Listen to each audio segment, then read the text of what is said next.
আশা করি সকলে খুব ভালো আছেন। আজকে আমি পাঠ করে শোনাবো হুমায়ুন আহমেদ লেখকের লেখা গল্প একজন কৃতদাস। কথা ছিল পারুল 9টার মধ্যে আসবে, কিন্তু এলো না। 12টা পর্যন্ত দাঁড়িয়ে রইলাম একা একা। চোখে জল আসবার মতন কষ্ট হতে লাগলো আমার। মেয়েগুলি বড় খেয়ালি হয়। বাসায় এসে দেখি ছোট্ট চিরকুট লিখে ফেলে গেছে। সন্ধ্যায় 697629 নম্বর ফোন করো।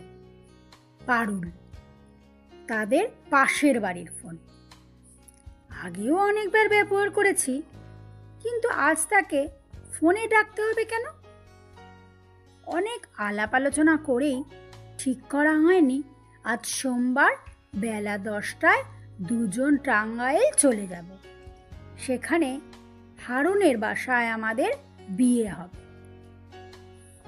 সারা দুপুর শুয়ে রইলাম। হোটেল থেকে ভাত এনেছিল, সেগুলি স্পর্শও করলাম না।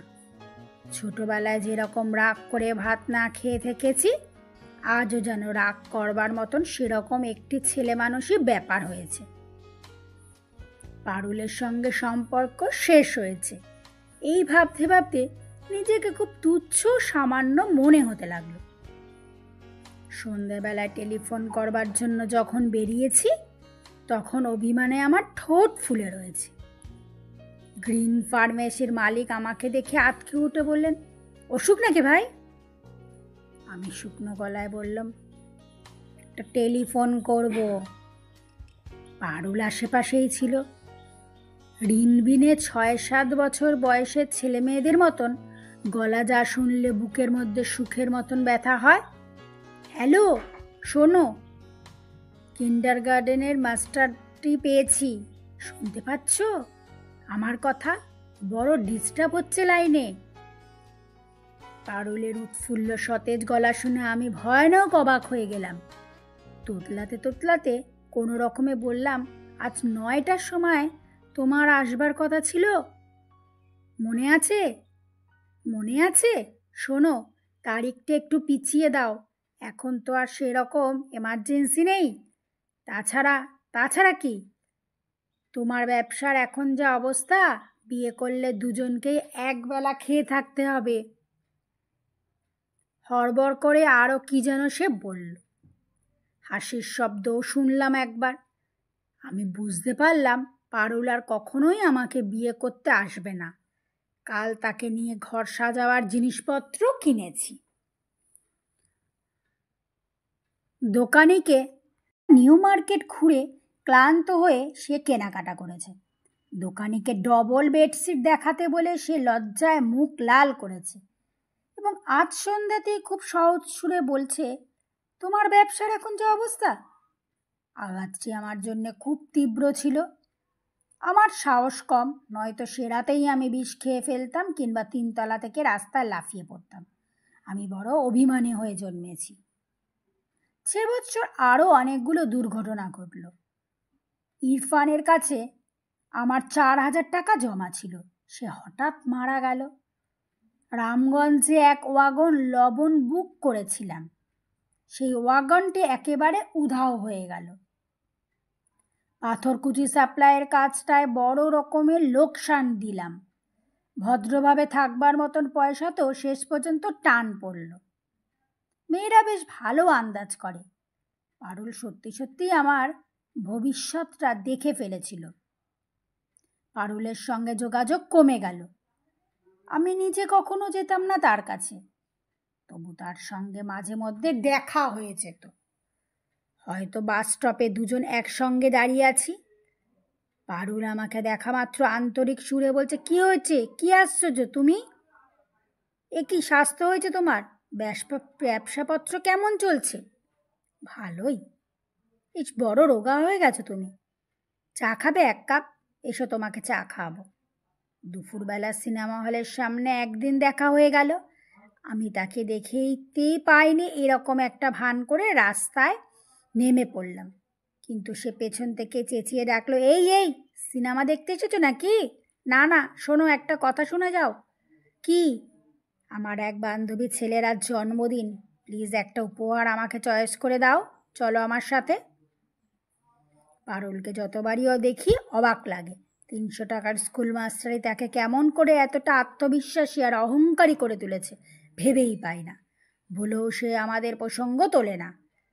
এক সোমবারে আমার একটি বিয়ের দিন ঠিক করেছিলাম, তা যেন বান্ধবীর ছেলের জন্মদিনের চেয়েও অকিঞ্চিৎকর ব্যাপার। তার উজ্জ্বল চোখ, দ্রুত কথা বলার ভঙ্গি স্পষ্টই বুঝিয়ে দেয় জীবন অনেক অর্থবহ ও সুরভিত হয়ে হাত বাড়িয়েছে তার দিকে। এপ্রিল মাসের 13 তারিখ পারুলের বিয়ে হয়ে গেল। নিমন্ত্রণের কার্ড পাঠিয়ে সে আমাকে একটি নিষ্ঠুরতার নমুনা দেখায় নি, সের জন্য আমি তাকে প্রায় ক্ষমা করে ফেললাম। সেদিন সন্ধ্যায় আমি একটি ভালো রেস্টুরেন্টে খেয়ে অনেক দিন পর সিনেমা দেখতে গেলাম। সিনেমার শেষে বন্ধুর বাড়িতে অনেক রাত পর্যন্ত হৃষ্ট মনে গল্প করতে লাগলাম। এমন একটা ভাব করতে লাগলাম যেন পারুলের বিয়েতে আমার বিশেষ কিছুই যায় আসে না। একজনের সঙ্গে বিয়ের কথা ঠিক হয়ে অন্য একজনে বিয়ে করা যে খুব একটা সাধারণ ব্যাপার, অহরহই হচ্ছে। সে রাতে ঘরের বাতাস আমার কাছে উষ্ণ ও আর্দ্র মনে হতে লাগলো। অনেক রাত পর্যন্ত ঘুম এলো না। শুয়ে শুয়ে ক্রমাগত ভাবলাম, ব্যবসার অবস্থাটা অল্প একটু ভালো হলেই একটি সরল দুঃখী চেহারার মেয়েকে বিয়ে করে ফেলব এবং সেই মেয়ের সঙ্গে পারুলের হৃদয়হীনতার গল্প করতে করতে হা হা করে হাসব। কিন্তু দিন দিন আমার অবস্থা আরও খারাপ হলো। একটা ছোটোখাটো কন্ট্রাক্ট নিয়েছিলাম, তাতে সঞ্চিত টাকার সবটাই নষ্ট হয়ে গেল।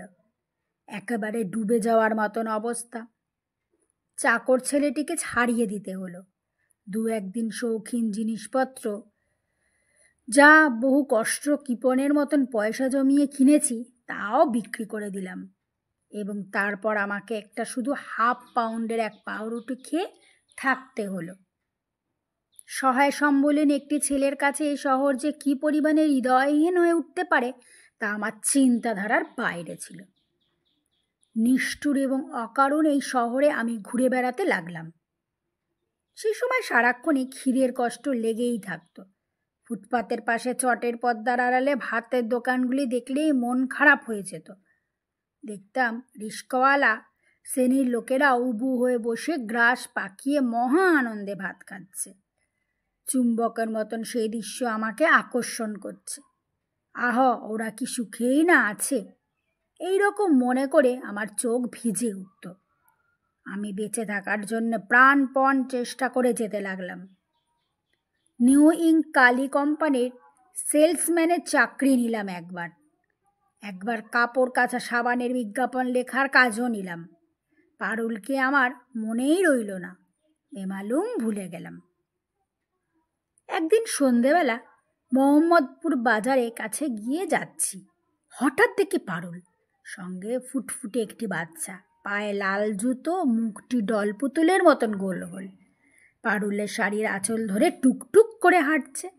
পারুল যাতে আমাকে দেখতে না পায় সেজন্য আমি শুট করে পাশের গলিতে ঢুকে পড়লাম, অথচ কোনো প্রয়োজনও ছিল না।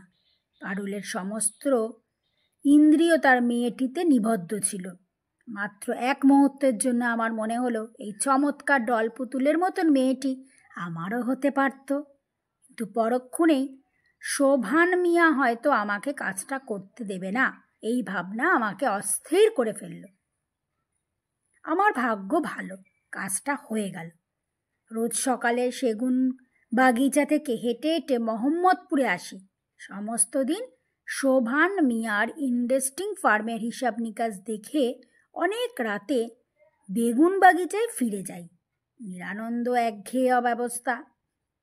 গভীর রাতে মাঝে মধ্যে ঘুম ভেঙে গেলে মরে যেতে ইচ্ছা করে। রাস্তায় আমি মাথা নিচু করে হাঁটি, পরিচিত কেউ আমাকে উচ্চস্বরে ডেকে উঠুক, এখন আর চাই না। তবু পারুলের সঙ্গে আবার 2বার দেখা হয়ে গেল। এবার দেখলাম হুট ফেলা রিস্কায় সে বসে চোখ বাহারি সানগ্লাস, তার পাশে চমৎকার চেহারার একটি ছেলে। দ্বিতীয়বার দেখলাম অন্য একটি মেয়ের সঙ্গে হাসতে হাসতে যাচ্ছে। কোনো রকমে সে আমাকে দেখতে পায়নি। অবশ্যই দেখতে পেলেও সে আমাকে চিনতে পারত না। অভাব অনাহার দুর্ভাবনায় আমার চেহারা সম্পূর্ণ পাল্টে গিয়েছিল। তাছাড়া পুরনো বন্ধুদের করুণ না ও কৌতূহল থেকে বাঁচবার জন্য আমি দাড়ি রেখেছিলাম। লম্বা দাড়ি, ভাঙা চোয়াল আমাকে আমার পরিচয়কে গোপন রাখবার জন্য যথেষ্ট ছিল। তবু আমি হাত দুলিয়ে অন্যরকম ভঙ্গিতে হাঁটা অভ্যাস করলাম, যার জন্য সাফিক পর্যন্ত আমাকে চিনতে পারেনি। চেহারা পরিচিত হলে মানুষ যেরকম পিটপিট করে দু একবার তাকায়, সেও তাকায়নি। আমি নিশ্চিত পারুলের সঙ্গে কোনো একদিন চোখাচোখি হবে এবং সেও চিনতে না পেরে সাফিকের মতন ব্যস্ত ভঙ্গিতে চলে যাবে। কিন্তু পারুল আমাকে এক পলক চিলে ফেলল।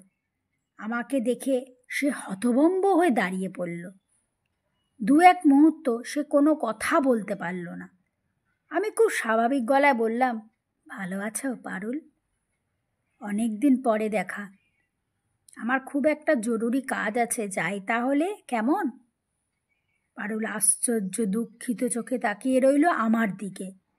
আমি যখন চলে যাবার জন্য পা বাড়িয়েছি তখন সে কথা বলল, তোমার এমন অবস্থা হয়েছে? আমি অল্প হাসির ভঙ্গি করে হালকা সুরে বলতে চেষ্টা করলাম, ব্যবসাটা ফেল মেরেছে পারুল। আচ্ছা যাই তাহলে। পারুল সে কথা জবাব দিল না। আমি বিস্মিত হয়ে দেখি তার চোখে পানি এসে পড়েছে। সে অন্যদিকে মুখ ফুরিয়ে কিছুক্ষণ দাঁড়িয়ে থেকে ক্লান্ত ভঙ্গিতে হেঁটে চলে গেল। পারুলকে আমি ভুলেই গিয়েছিলাম। সে জীবন আমার শুরু হয়েছে, সেখানে প্রেম নিতান্ত তুচ্ছ ব্যাপার। কিন্তু সামান্য কয়েক ফোঁটা মূল্যহীন চোখের জলের মধ্যে পারুল নিজেকে আবার প্রতিষ্ঠিত করল। সমস্ত দুঃখ ছাপিয়ে তাকে হারানোর দুঃখ নতুন করে অনুভব করলাম। আমার জন্য এই দুঃখটার বড় বেশি প্রয়োজন ছিল।